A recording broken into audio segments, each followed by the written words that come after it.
Welcome to Conflict Managed. I'm your host, Mary Brown. Conflict Managed is a weekly podcast about toxic work environments and how to fix them. We're glad you're here. Good morning, Mark, and welcome to Conflict Managed. Well, good morning, Mary. Nice to see you. Thank you for having me as a guest. Yes, absolutely. I'm very interested in the work that you're doing, the very important work that you're doing for so many people who are disenfranchised. But before we get to that work, I would like to hear about the first job you ever had as a young person. Oh, wow. Okay. So I'm gonna have to wrap my brain for this. But so, I come from somewhat humble beginnings. My father left school at 14 and my mother 16. So there was very rarely a time when I was old enough to work that I wasn't working.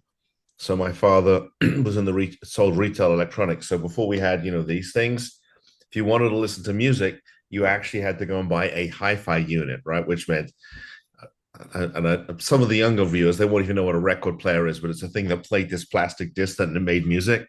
So a record player or tape player or, all those types of things where you had to buy all the parts separate. And so, well, once I was old enough to go to work, in the summers I worked with my dad. On the weekends, say it was a Saturday, I'd go to work. And my father wasn't in business. I would always find a job. One summer I spent one summer as a packer in a warehouse. So I had a friend of mine and his father sold athletic wear, like t-shirts for tennis and shorts and all that kind of stuff, athletic wear. He had this massive warehouse. And so when retailers would send in their orders, there were three guys in the warehouse who would fill the orders and they'd have to pack up the boxes and strap them and get them ready to be shipped out. And so I did that one summer, which was ironic because I was, of the three guys, I was easily the smallest. So picking up some of those boxes was a challenge. So I did that one summer.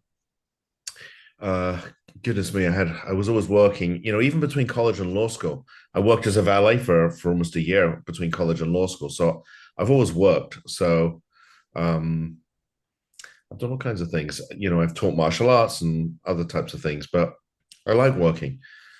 I enjoy helping people. I enjoy being active. I have one of these minds that I need to be pretty relatively. I need to be stimulated a lot. So keeping moving is important to me.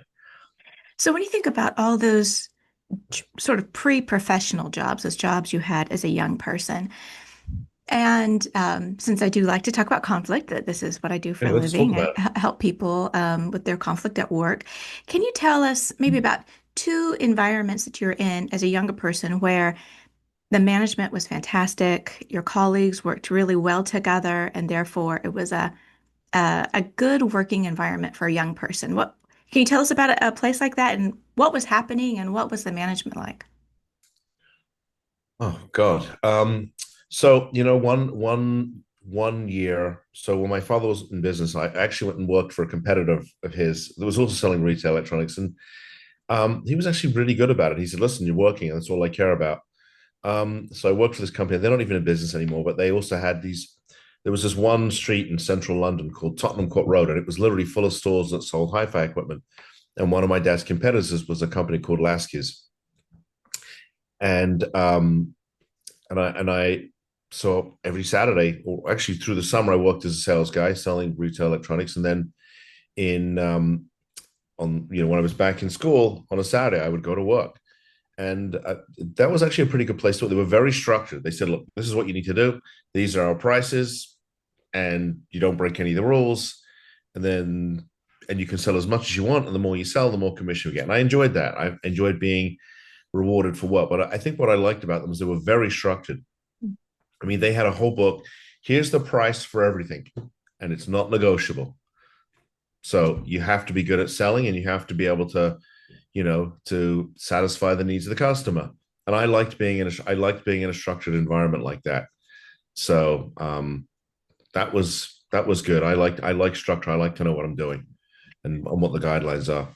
That And really resonates with me and so many people. I mean, there's all this freedom and creativity because you still have to do the work as selling it, right? But when you have these really firm guidelines, then you can decide the different tactics and the different ways you're going to meet your customer, given this safety of, but this is the guideline, these are the prices, this is what we're doing.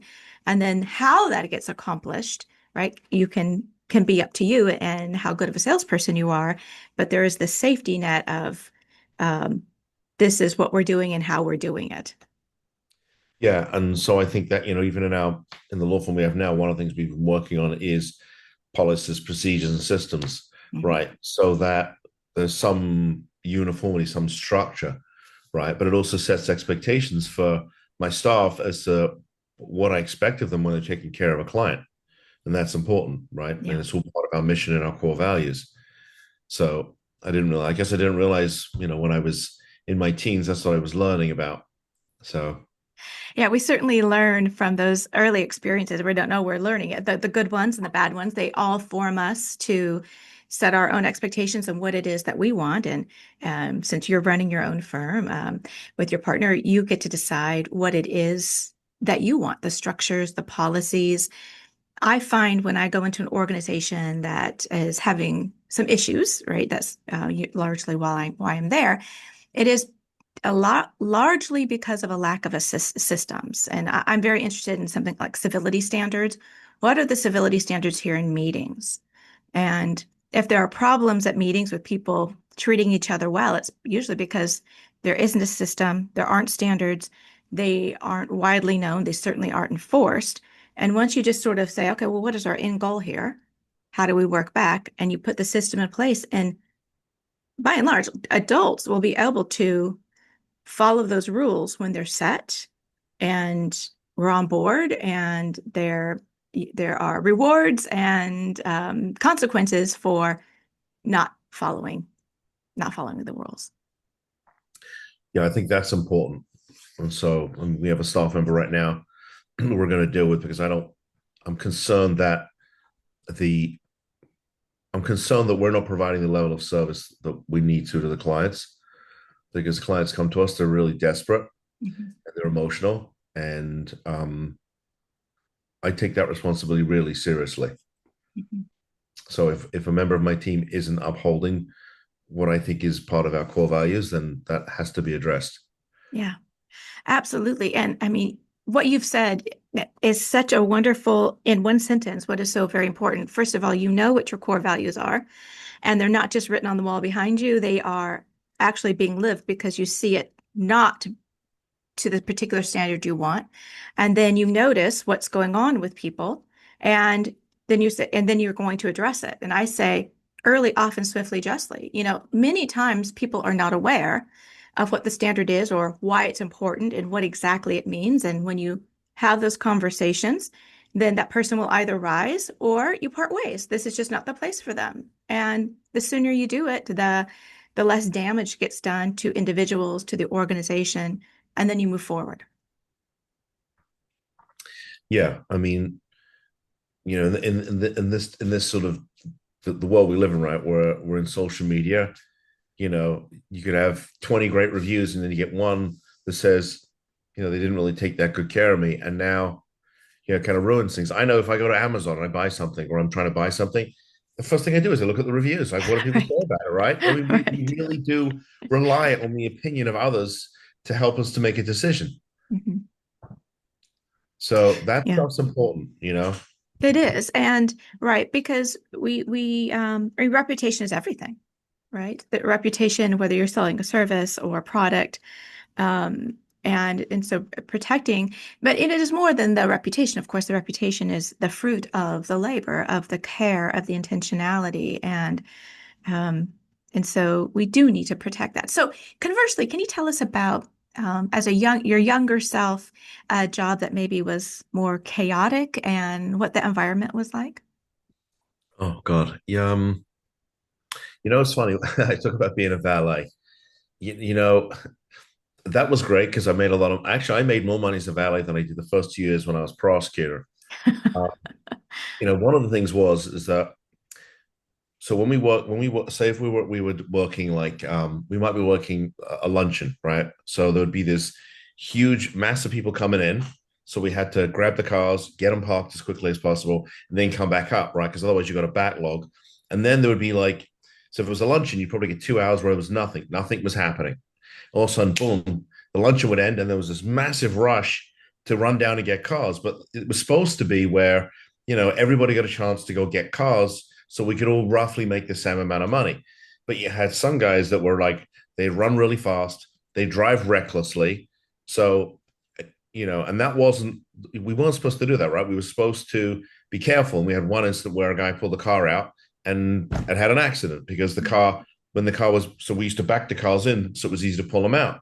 And we were told, listen, when you back the car in, leave the steering wheel straight so you can pull it straight out. Well, I guess in a rush, somebody pulled the car in. They left the steering wheel cocked up to the right or the left. The next guy got in, put his foot hard down on the gas, and of course, instead of coming straight out, he veered off and hit the car next to him. And so you had guys it wasn't organized. There were guys that were making more money than others because they would run fast to drive. It was a little chaotic, right? And so I don't like that, right? I mean, it just because obviously when you're responsible for somebody else's car, you're pulling their car up, you got to be careful. I mean, one of these I don't like to valet anymore is because I know what these guys get up to. So that would just seem it was a total disorganized mess, and there was nothing in writing, and that leads to problems, right? Like car accidents and people getting hurt, and so I don't like that. I need to be structured for me, so I know what the expectations are, right? So that Yeah. was just one example that I was thinking about as you were talking about that. I'm like, God, that was complete mess. Isn't it so interesting that when we think about our lives and we think about what resonates with us, and it seems structure, expectations has driven you. And it's interesting that you went into law. So, how did you find yourself wanting to be a lawyer? So, like I said, my both my parents were pretty uneducated, but my father was a big believer that getting educated was one of the keys to being able to be able to make enough money to live your life the way you want to live it. He said, look, if you are a licensed professional, you'll probably always make a living, whether it's a lawyer or a CPA or an accountant or whatever.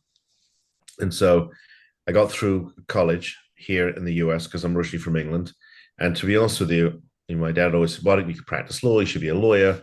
And I was like, well, if I don't do it now, it's not happening. So I got into law school. I came back down here to South Florida to go to law school because I did my undergrad at Michigan. And while I love the school, it was just too cold.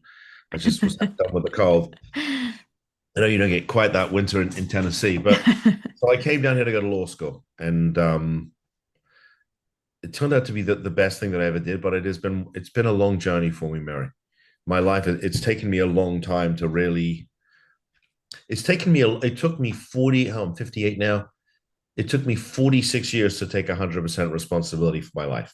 Hmm. So, but I parlayed the practice of law into it's my business. And I mean, I could talk a little bit about how I got to that journey, and because in law school they don't teach you anything about business, so most lawyers don't know, they don't realize they're in business, which is probably why that their law firms are disorganized and they're a mess Hmm. and don't serve the purpose of the owners. So I didn't become an entrepreneurial lawyer until about 10 years ago. And now I understand the value of having a service that I can sell, right? That, if I put a lot of time into being a lawyer, this is my 31st year of practice. So, but that's the reason I went to law school for the most part, because my father told me you'll always make a living. But there Well, was a time when I didn't make a living. hmm. I was broke. Well, let's talk about this idea of taking 100% ownership of your life, right? And excellent leadership you have to be reflective. If you're not reflective, you're not going to be able to understand what your role is, what other people's role are, how to lead if you don't know what's going on. You have to know what's going on with you. So if you feel comfortable, will you tell us what led you to this journey and where you are now? Yeah, no, I'm happy to share this. I like sharing this journey. It's cathartic for me too. I graduated law school. Well, my first year, after my first 2 years of law school, I was really burned out. I didn't know if I was going to go back for the third year. I really was pretty miserable. I wasn't a particularly good student. I didn't really get the whole legal system thing. It didn't really resonate with me. It didn't really click. And actually, so that entire year of the second year of my law school, in an effort to pad my resume, I'd been clerking with a personal injury firm, a huge law firm down in Broward County in South Florida. And the idea was I would clerk the rest of the summer, and then I was supposed to start an internship at the local prosecutor's office here, which would have been my first semester of my third year. So I'm 1 week into my summer internship, and I get into a bit of a brouhaha with one of the senior partners who asked me to do some research. I couldn't find what he was looking for, but he didn't give me the right information. And I got fired. So here I am. It's the middle of the summer, and I've just lost my job, which isn't great for the resume. And I said, okay, what am I going to do? So I had a professor of mine that I had really clicked with in law school. We shared the same alma mater. And I called him up and I said, hey, professor, I'm supposed to start that internship, at the state attorney's office in September, and it's the middle of June. Is there any chance of starting it earlier? He said, well, when do you want to start it? I said, well, how about Monday? He said, fine. So I ended up interning at the state attorney's office from the middle of June all the way through, and actually until the first week of January. And it completely changed my life because as a certified legal intern, I was able to do pretty much everything the lawyers could do, which including trying cases. And I remember trying my first case, and I got 5 minutes into it, and I said, "This is where I'm supposed to be." And all of a sudden, I had this passion for being a lawyer. I'm like, I'm supposed to try cases. I'm a trial lawyer. I'm not supposed to be stuck behind a desk looking at some book or reading some case. That's not me. That I need to be in the courtroom doing my thing. Mm-hmm. And so that internship, that 6 month internship, enabled me to get hired. So they hired me in it. That would have been in April. So that I graduated law school in May of 94. They actually hired me in April of 94 as a full-time prosecutor, which was great because I had friends who were on law review. They were much smarter than me, and they didn't have any jobs. So I had a job coming out of law school. So I popped out of law school in May, and I still had my certification. So for the first month, I worked during the day, and I went to class at night to study for the bar. I took the last 3 weeks off, studied like a lunatic, took the bar exam, and went right back to work. And, 6 weeks later, I found out that I passed the bar, which was good. So I was prosecutor for 5 years, and during that time, I met my wife, my first wife. I was married at 34. I was divorced at 35. Mm. I was very young and immature, and she was much younger than me and still wanted to party and like to do all that stuff. And it just was not a compatible situation. So I ended up getting divorced. And I spent 5 years at the state attorney's office. The last year and a half I was there, I was in trial every single week. So by that time I was in the felony division, trying very serious cases, first, second degree felonies, the kinds of cases where you could put people lock them up for. I mean, I locked one guy up for life who was a constant reoffender. But I mean, trial work is exhausting. For every hour in the courtroom, there's 3 hours or 4 hours of preparation. So I'd be in trial during the day, I'd be prepping at night. The weekends came along, I'd be working a weekend to prep for Monday's the next trial. And after 18 months of that, I was just fried. I was done. Mm-hmm. And I think I made a mistake because actually they wanted to make me the chief of a satellite office where I wouldn't be doing any trial work. And instead, I decided to leave and try and make more money. That was a mistake because I was completely miserable. Mm. So I would say for a significant period of time, I tried not to practice. I made a lot more money actually doing criminal defense work. I had investments in real estate, but I couldn't seem to, I was unable to have a committed relationship with anybody. I was looking for a constant high. I was spending a lot of money on material things because I thought they made me happy. After I got divorced, I actually took a year off. I moved up to DC for a year in 2004. I worked on a presidential campaign, and I also got my master's in law because I really wanted to go back to school and get a master's. And I really enjoyed that year. I think I really had tremendous appreciation for another year of law school. With 10 years out, I suddenly had an appreciation for the law. Mm. Right. So I valued my time that year in school, which was ironic because I hated law school. But I had a real appreciation by then for the law. Uh, about 16 years ago, I ran off to California for 3 years with what I had left from the '08 crash. I spent 3 years there, basically tripping the light fantastic and having a good time. I took the bar out there. I took the bar exam out there twice. I failed it twice. I came back when I was basically out of money, and I studied one more time for the bar exam. I studied in Florida for the California bar, so I studied here. I flew back to California, and I failed it a third time. um, I got within a percentage point of passing, but uh, I guess it wasn't close enough. And anyway, then I met somebody that completely changed the direction of my life. So um, when after I failed the bar for the third time, I reached out to a friend of mine that I went to law school with. I hadn't spoken to him in many years, and he was telling me, he said, "This is this guy. His name is R. John Robbins, and R. John Robbins runs a company called How to Manage a Small Law Firm. How to Manage a Small Law Firm teaches lawyers the business of being a lawyer." And I said, "I never heard of the guy.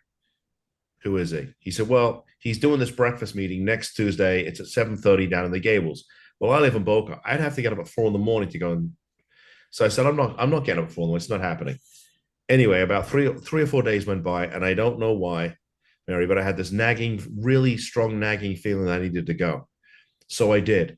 And I watched R. John Robbins present to about 25 lawyers, talk all about the business of being a lawyer. And of course, they looked at him like he had three heads. But I came from a background where I had an entrepreneurial father. Mhm. Right, my father built businesses. I mean, he had no choice. He had no skills, so he had to go out and hustle. And I really appreciated what he was talking about. And I basically begged him for a job. Mm. And I ended up working for How to Manage a Small Law Firm for a year. And at the end of the year, I said, "Okay, it's time. I'm going to go and open up my own law firm," because I was watching all these other lawyers, building their law firms. Um, and so I sat down with Arjun Robbins. He said, "Okay, who do you want to help?" And I said, "I know this is strange, but um, I've been surrounded by family and friends for a long time who have issues with drugs and mental illness, and that's who I'm going to help." And he said, "Well, how do you plan to do that?" I said, "I don't know, but I'm going to just go and do it anyway." Mm. And so in February of 2016, I sat myself in the local library here in Boca. Um, I had no money. I was flat broke. In fact, I think I remember borrowing $500 from my father so I could pay my car, the lease on my car, and the insurance. And my father was not well. In fact, he passed 11 months later. Mm. And I sat down in the library. Actually, I sat down in the coffee shop there with my laptop, and I created an Excel spreadsheet of everybody I could think of. And I just started calling people and saying, "Hey, this is who I am. This is what I'm doing. Can we meet for coffee?" And I made the cheapest cards I could on Vistaprint. I went around to treatment centers. I handed out my business card and said, "This is who I am." And it took 14 months before I got my first my first behavioral health case. I was taking other types of cases, criminal cases, family law cases, just enough to pay the bills. And around that time, there were only two lawyers who were even dabbling in what we now do. Mm. Um, there was one guy south of me who sued nursing homes, and one guy north of me, and he did divorce work. And they kind of kept it. They kind of kept it. They kind of had a monopoly on this thing. So the the guy down south didn't go north. The guy north didn't go south, and they didn't tell anybody about the stuff. There was nothing on. There was really almost nothing online about it, about the statute they were using that we now use a lot. And well, I went. So I went on social media. I started putting out video content about the Marchman Act, which is one of the statutes we use here in Florida. And people were calling saying, "We never heard of this law. What is this thing?" They were these guys were making a lot of money doing this, which was fine, but they didn't want to share it because they didn't want anybody else doing it. Well, I came along and started blabbing about it on social media. The guy down south went and registered the fictitious name to my website and started sending me threatening emails. He was going to put me out of business. Mm. Well, look, Mary, I'm just not the kind of guy that's going to take that. And I told him, "Do what you need to do. Knock yourself out. Good luck." And I kept on. And after I got a couple of cases, I had enough money just to get a small office. And we still have the office. It's an executive suite here in Boca. And I always remember the office was just a tiny bit bigger than the desk. So I had enough room to walk around and sit behind it. But the second year I was there, I met my wife. She's now my wife. We didn't get married until about 18 months ago. And so for the first 7 years, it was just the two of us, just, doing everything, taking the calls, doing the consults, doing the legal work, running to court, doing them everything. And it's only been the last really 2.5 years that we've built a team. So I don't have to sit here and answer the phone anymore. I can sit and have a conversation with you and talk about my journey. I don't have to do the legal work or run to court, although as soon as we're done, I'm doing a consult with a client. So I'm still involved. I just take a different role Mm, in the business. So um I think the only regret I have is that my dad wasn't here to see this, although I have his picture in my office. mm, But it's been a journey, I mean, by helping other people, I built a business. I met my wife. I have two amazing stepchildren. So, like I said, it's been a long journey for me. I was lost for a long time. mm. It was really. So now we're playing a little bit of catch up because at some point I want to retire as well. I'm having so much fun helping people and building this business, and I think we really want to see where we can take it. That That's why I still work sometimes 7 days a week when Mm. I need to. A couple of things popped out to me as you were talking, and you mentioned that your father hustled, and that's what I see in you, right? That this, hustling, making it work, starting from restarting, so the tenacity and the work ethic that was built into you to do it anyway, to come to terms with this is where I am right now. What am I going to do next? Right? That looking forward, and how interesting that your primary clients are lost, and you recognize that. You know what it's like to be lost and to come back, right? So many people give up on those who have substance abuse problems or mental health because it's so difficult. And there's so much despair and the recip and how hard it is, especially to be a family member adjacent to one of those people who are in that suffering. There's so much suffering, but to go through the suffering and see that it's not a quick fix, that it is the long game, and that it takes all this tenacity, but it can happen. Um, it's not, and so then to give people this hope, that's really amazing. Yeah, I was telling my stepson he played 3 years of college hockey and he's graduated now and he's trying to cut his teeth. He wants to be a real estate developer. And I told him, I said, there's only three ways to get money. You earn it, you steal it, or somebody gives it to you. Either you have a trust fund or you win the lottery. I said, I don't come from a wealthy family, so there's no trust fund, and I don't really want to go to jail. So I'm not going to steal it. So that means I got to earn it. That's it. That's how you get money. And you can go work for somebody, and there's nothing wrong with that. Um, but I think it depends on what your goals are in life. Mhm, What do you need to make so you can live your life the way you want to make it? And mhm, I really wanted to, I think in a certain way, I wanted to know if I could go build a business. I want to know, do I have it? And that takes a certain amount of grit and tenacity. And, and look, there were times, where I came close to going broke again, and so you have to go out there. And even now I'm constantly marketing what we do to tell people about what we do. And, sometimes we have a couple of days where a case doesn't come in and I was like, oh God, I'm going to go broke again. And my wife's like, okay, we're not going broke. Stop. Right. But I sort of come from that mindset, which I'm working on too. But it's a constant, you have to nurture the business. It's a constant grind. mhm, Okay. And that's not for everybody. I'm very blessed because I have my wife is my law partner and she's just truly amazing. So I'm very blessed in that way. And I think having a good partner, in life and business is important. But yeah, it takes a certain amount of grit and it takes a significant amount of effort it's like pushing a boulder up a mountain, right? You have to put a certain energy behind it to get it moving. And once it starts to move, things become a little easier, mhm, right? That takes a certain amount of grit and you have to understand.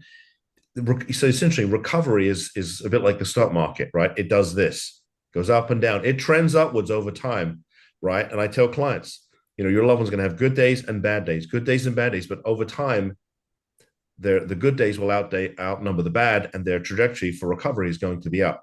It's to a certain degree, it's like that in business, right? mhm, I mean, we've watched the business grow over time, but there've been a lot of painful learning experiences along the way.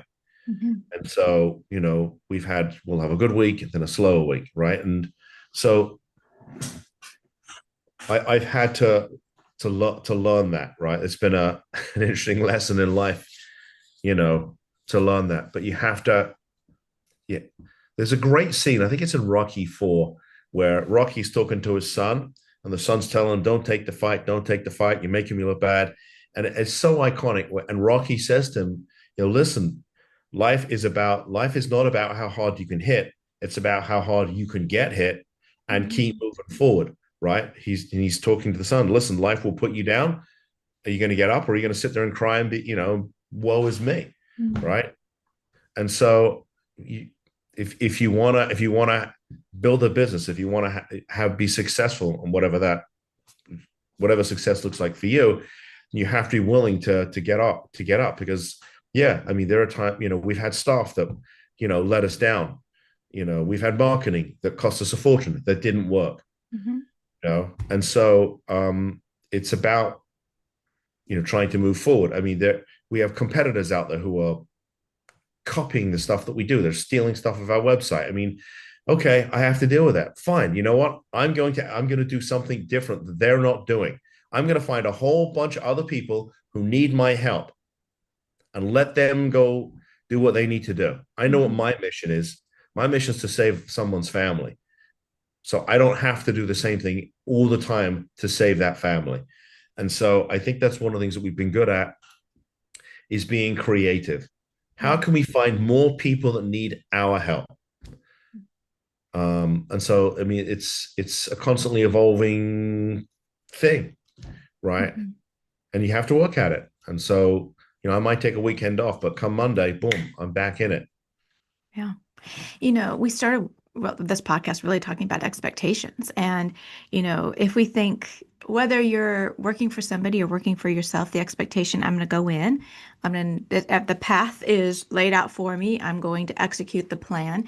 That's a false expectation, right? That's just not how it goes. You don't control others, you don't control the market.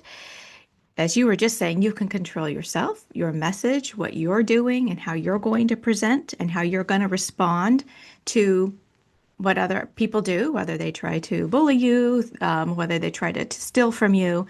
But this resilience piece, right? So setting expectations is that life is rough, hard, unfair, and gorgeous and beautiful. And we do the dishes and the laundry, right? It's all the normal middle stuff with the highs and the lows. I mean, those are the real expectations of life and in business. And so to spend time developing the resiliency of enjoying the good time and knowing that the setbacks will happen. That's just normal. And I think the more we normalize it's going to be tough, the more we're not just taken aware. And it's the tough is tough, or well, it wouldn't be called tough, but that resiliency to keep moving forward. And when I think about conflict management, so whether with families or, and I deal mostly in work environment, so many people go into a work and they think they shouldn't have to deal with this person doing that or this other person talking over them at a meeting or people not seeing that their plan is fantastic and not going with what it is they want or somebody's taking credit for what they've done. These are just very normal things that happen. And that stuff is going to happen. The question is, how are you going to respond to it? How are you going to respond to somebody treating you unjustly? It has happened. It will happen. What are you going to do about it? And so having those expectations so that you develop those tools to be resilient. Of course, it feels terrible to be treated unjustly. That's fine. But now, what are you going to do next instead of being stuck and dragged down by somebody else's negativity? That's their issue. How am I going to respond and do something, as you said, differently? What am I going to do? Yeah, and I've had to learn to be a better boss too. Mm. You know, that's been a new skill set that I've had to learn. So that brings its own challenges, and you have to start working on yourself a little bit. And I also figured out that the parts of the business that I don't like doing, which is sort of the financial end of stuff, my wife is brilliant with that stuff. She Mm. loves numbers, and she's pretty much running the business, which I'm fine with. In fact, I'm happy she's doing it. She's much better at it with me. She's got a much better bedside manner than I do. I'm more of a bull in a china shop, and she's more nurturing. I think it's because she's a mum. So she's more nurturing. So I really focus on the marketing. I've been focusing on marketing and sales. We just hired a somebody to come in and build out our sales team. So, my wife, I think one of the things that we've really emphasized is we take out of the business what we need so that we can live, and everything else we reinvest into the business and out right and growing our team. So we just hired a sales manager. It's probably the biggest financial commitment we've ever made to the business. So still come, it was a little mind blowing. Like, that's a lot of money, right? But I hired somebody that can help us to grow our sales team. And so I will be right now. I'm just going to focus. I will just focus on marketing. And now we were talking about bringing in somebody to help me with a marketing piece because it's funny. I think about my time as a prosecutor. The one thing I love doing is I'm great. I love presenting to an audience. And so I'm going to bring somebody in who's going to basically help me to do all that, right? Mark, you're speaking here, you're speaking there. Go do it, right? And so as the business grows, we figure out different ways to reach people that need our help because they don't know we're out there. Mm-hmm. So I've had to accept the fact that I can't do everything, and that there are people out there who actually are better at it than me, and I have to trust them to do their job. So I had to learn to delegate, right? I had to learn to let go because for the first 7 years, it was just me and my wife, Yeah. right? We did everything, right? And of course, nobody can draft a pleading like me. No one's better than me in the courtroom. Well, it turns out there are people who are better at that stuff than me, right? And I have to trust them to do their job. And so part of it has been, delegating and letting go. And actually, it's been refreshing, right? And not micromanaging my staff because nobody likes to be micromanaged. Right. And so that's a new skill set I've had to learn, right? To take my hands off the wheel and say, okay, I'm going to trust you got it. If you don't, okay, we'll talk about it, right? And so again, that comes down to sharing the core values and the mission. I mean, we have an attorney right now in the office, and he's really, really good. He's an excellent lawyer.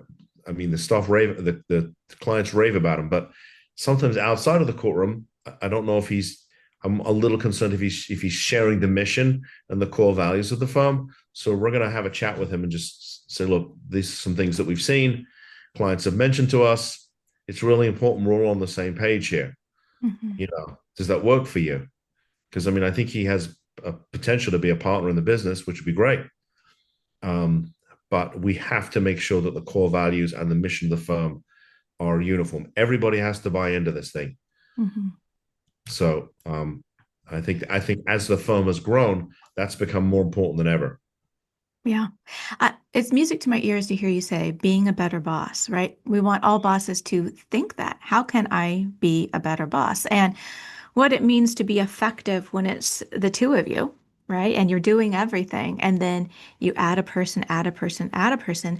And that means what it means to be the owner, to be the boss completely shifts because you're in a different kind of people business, right? This person is depending on you, that's their livelihood. You are their manager. And so that's a very different shift. And so as you were just saying, we can have one set of skills and then we don't really think about, okay, what do I need to do to develop this particular kind of leadership, these boss skills, so that I can help this person be the best they can be, which helps me and helps the business, right? It's this really wonderful reciprocal way that we can work together when we're working as a team.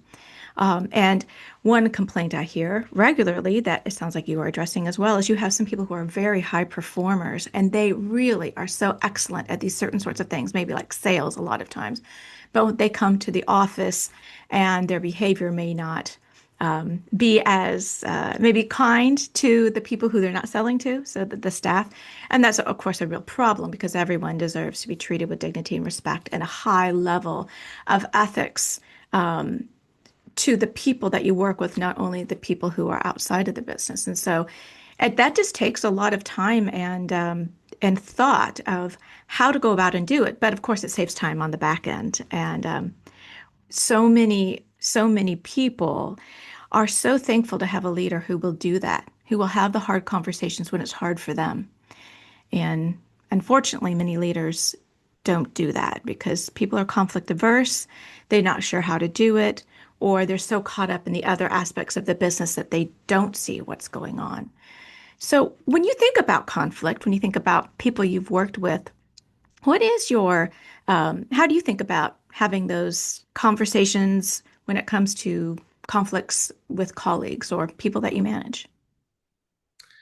Yeah, I think again, I think just doing a little bit of work on myself, I've been working on being a better deliverer of the message, right? The Mm, message is good, but maybe my delivery wasn't always good. So I think, for instance, we're going to sit down with this one attorney, and I mean, I think it's important to let him know that we really value him. He's doing a great job, right? And say, look, we're really excited for you. We think you have potential to be a partner, but we see this issue. As opposed to, I jump on a Zoom call with him and just blast him and say, listen, client complained about you, either get with it or ship out. Pick your poison, right? Because that doesn't really help him. Look, it's one thing if he went into the trust account and stole a bunch of money. I mean, I just find, right. I would just be like, you're fired. But he's got such potential, and we have an additional that we've got significant time, energy, and resources and money invested in him that I want to try. We want to try and course correct, and so I've already said to myself, okay, how do I if it was a closing argument in a big murder case, how would I deliver it, right? Right. Right. So I want to encourage him and support him and know that we're there for him and make it so that whatever the behavior that needs to be corrected is a positive, Hmm. right? Not a negative. And so I think that's important. But look, I mean, I've had staff where we had multiple chats to them, and the behavior didn't change. And at that point, you got to part ways, and Right. that's not fun. It's not a fun conversation either. You know, um, we had somebody who was in our sales department recently, and we couldn't understand why she was having such a tough time selling. She'd have periods of time when she was, selling lots of legal services, and then she wouldn't sell any. And we sat down. We sat down with her and had a pretty open and honest conversation. And what she shared with us was that at some point in her life, she'd suffered some trauma, and every time she sat down with one of our clients and had a conversation, it was triggering her, Mhm. and she couldn't handle the conversation. It was uncomfortable for her, and it wasn't that she was a bad employee. It's just that it wasn't a good. What we were Our services that we sell was not a good fit for her skill set. Yeah. And so I said, look, this isn't going to work. Let's part ways. And for the first time ever, I said, look, whatever we can do to help you, we will. If you need a letter of recommendation, or you want to put me down as a reference, I'm happy to do that, because we're not parting ways because you're bad or you've done something wrong. It's just that this isn't a good fit. Yeah. And so, but we wouldn't have known that Mm. had we not had that conversation with her and said, okay, something's not right here. What's the problem? Tell us what you're experiencing when you're on a sales call. And she said, many years ago, I suffered some trauma and it's triggering me and I can't have the conversation. Mm. Okay, great. Now I know, right? Right. Right. But we didn't know this for a long time because maybe we didn't do a good enough job initially, interviewing her or screening her, Mm. and again, I think even with the salesperson, I think that we've gotten better at hiring Mhm. because we do a much better job of interviewing and screening. I mean, Mhm. I must have interviewed a dozen people, and then we went to a second round of interviews. Um, and so hiring the right people is important too, Yeah. because you can't hire people that just are completely negative. It doesn't work, Right. right? We've hired people that were with us a week, and I'm like, this isn't going to work. I mean, we had a couple of people who were with us for 2 days, and like, yeah, this isn't for me. Okay, but you should have told me that before you applied for the job, or during the first interview, you should have said, listen, I can't work with these kinds of clients. Mhm. Right now, I got to start all over again interviewing. And Mhm. so again, it's all about trying to be a better boss, being a better leader, and an owner of the business, right? And taking responsibility for the fact that I did a really lousy job interviewing this person. In fact, if I'd have looked at their resume enough, I wouldn't even have bothered to interview them. I wouldn't have wasted their time or mine. Mhm. And so again, I mean, it's all about learning and adapting and getting better at stuff and moving forward.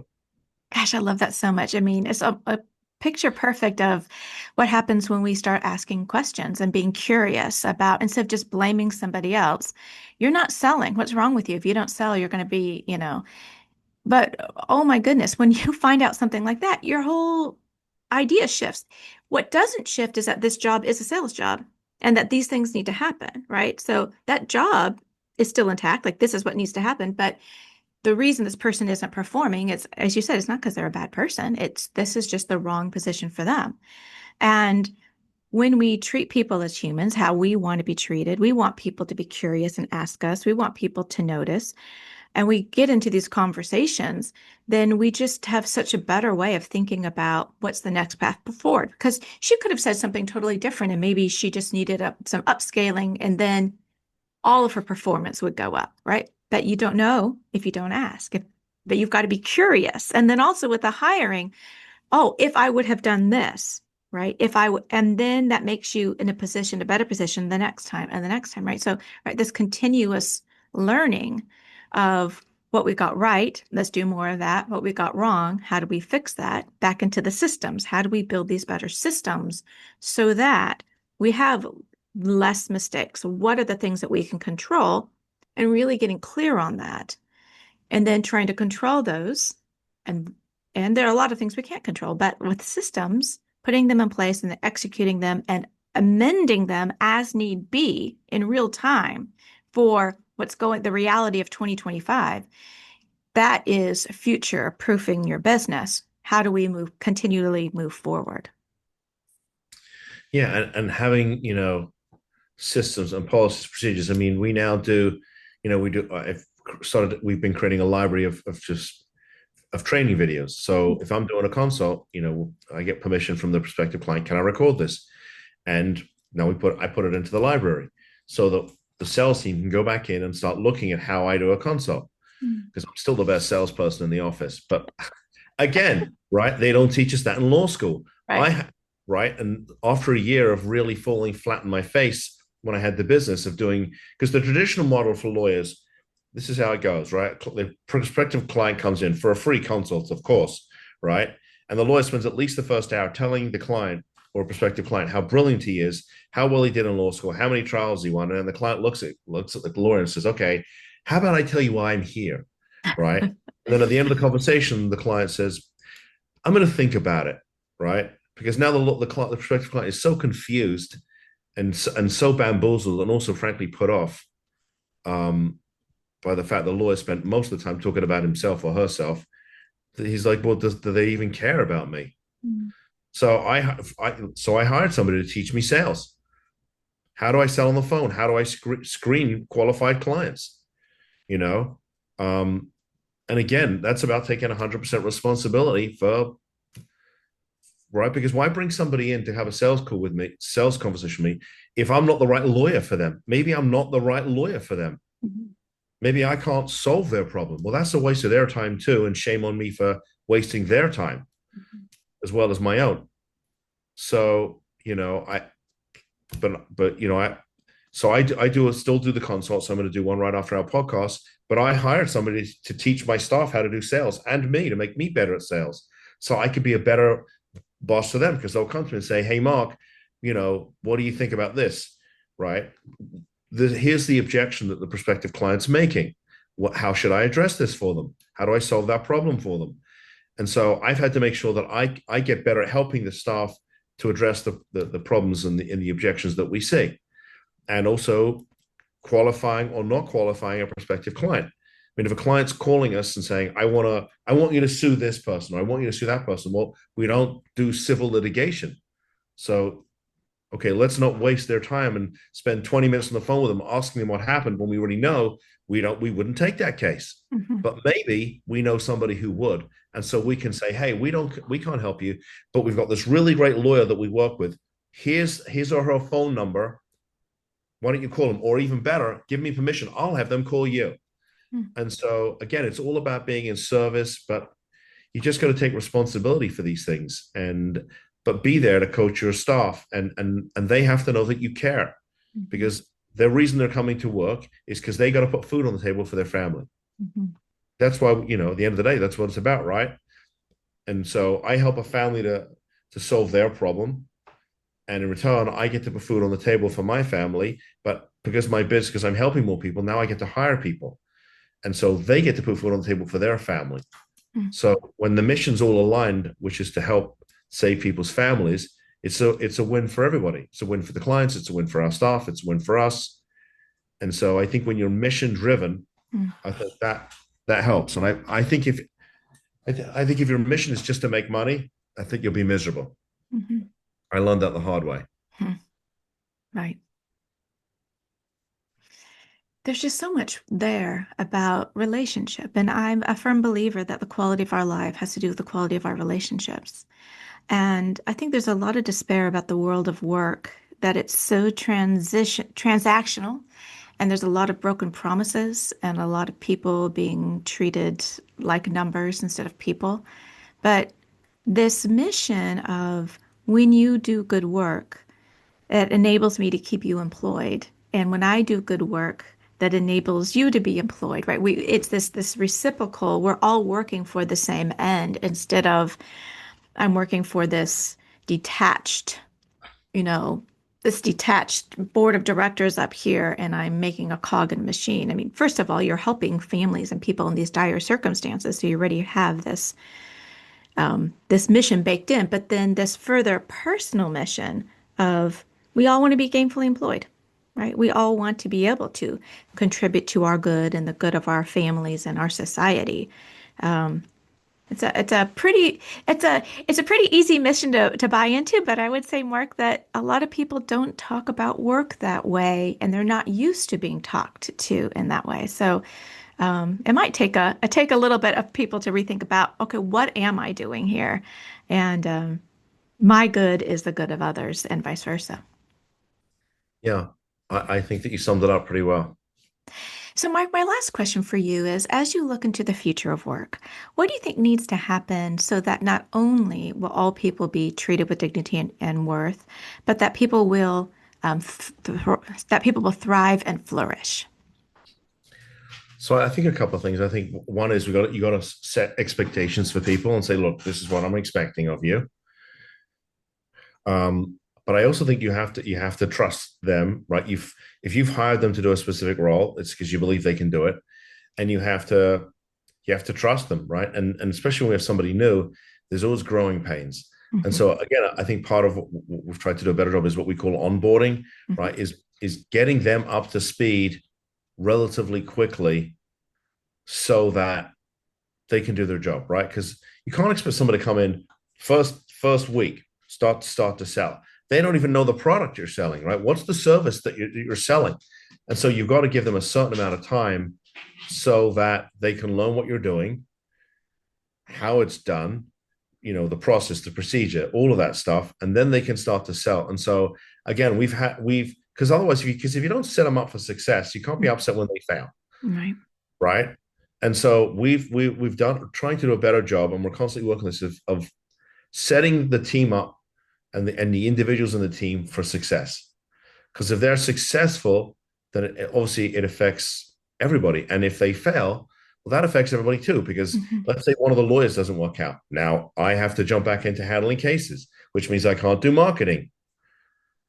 So making sure that that person's successful and giving them the skills and the encouragement and the support, but ultimately the trust that they can do their job, and also expecting they may make some mistakes. Because Mhm.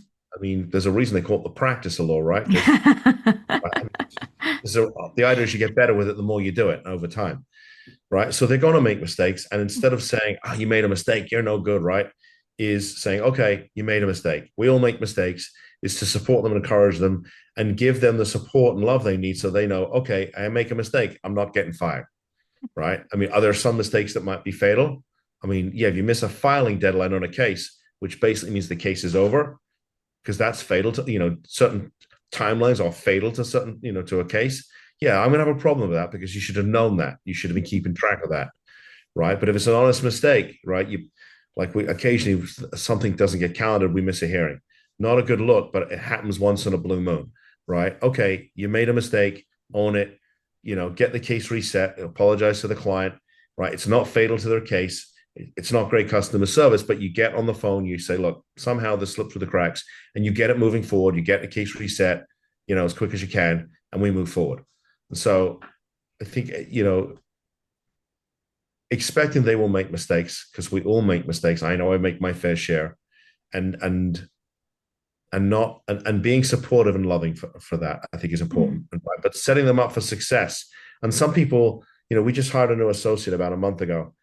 I mean, within a week, she's like, okay, I got it. Give me the case. I'm going right off to the races. My other associate took really about a month with him, right? And we're still dealing with some issues, right? But he's a brilliant lawyer, so I don't want to give up on him because he's got tremendous potential. And he also worked for the government for the first 8 years. And listen, I understand that. I worked for the government for 5 years. And when you come out of government employment and you go into the private sector, it's a completely different mindset. Hmm. No longer, just look, when I was prosecutor, I had at any one time, I had 300 or 400 files at any one time that were, that I was handling. And you just churn through them. Hmm. You have to, you can't, there's no other way to do it. But in our practice, I mean, each lawyer, maybe at any one time, maybe they're handling 4 or 5 cases, right? And most of the grind, the initial work is done in the first week or two, right? After that, the case is just slowly sort of going through, the production cycle. And I have support staff, so they don't have to do everything. Somebody answers the phone, somebody does. I have a paralegal, and there's a case manager to call the client.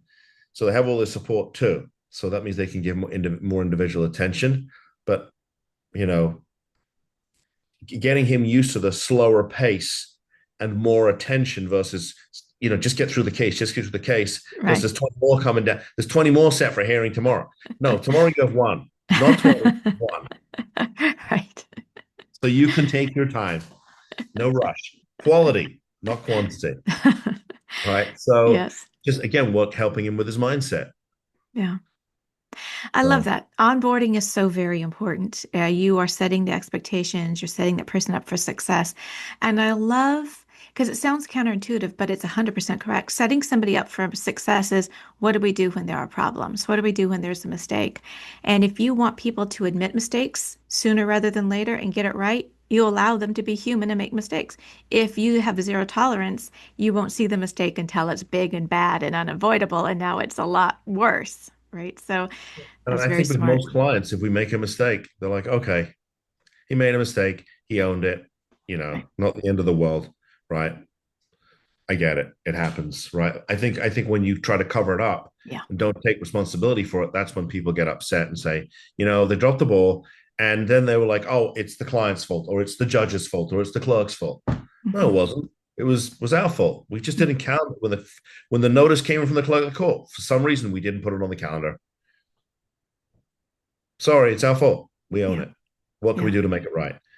And we move forward. But taking 100% responsibility is part of it, right? I mean, I know I come back to that, but that's the key. Yeah.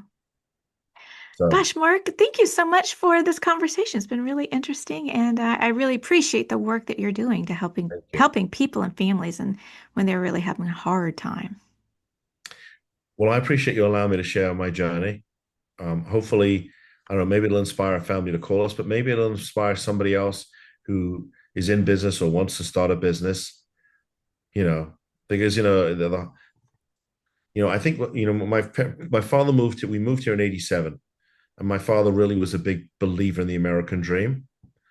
Um, and I still believe to this day that the heart and soul of America is small business, whether Mhm. it's a law firm or a family restaurant or a hotel or a college. It's small business, most of which is family owned. That's what makes America tick. That and a good cup of coffee, right? So that's what it's all about. It really is at the end of the day. And so hopefully this encourages somebody to go out and start a business and make their dreams come true and live their best life. Then this 1 hour of time was important, right? It was good. It gave Absolutely. back a little. So that's good. Well, thank you, Mark. Take care. Thank you. Thanks, Mary. Thank you, Mark, for sharing your experiences and your story with us. Really enjoyed our conversation. Conflict Managed is produced by third-party workplace conflict restoration services and hosted by me, Mary Brown. You can find us online at 3pconflictrestoration.com. Come back. We have new episodes every Tuesday. And if you haven't had a chance to check out my book, How to Be Unprofessional at Work, it's 80 tips of what not to do and starts a conversation about what to do instead to have a healthy work environment. If you would like or subscribe wherever you are listening to this, that would be very helpful. Our music is courtesy of Dove Pilot. And remember, conflict is normal and expected. Let's deal with it. Until next time, take care.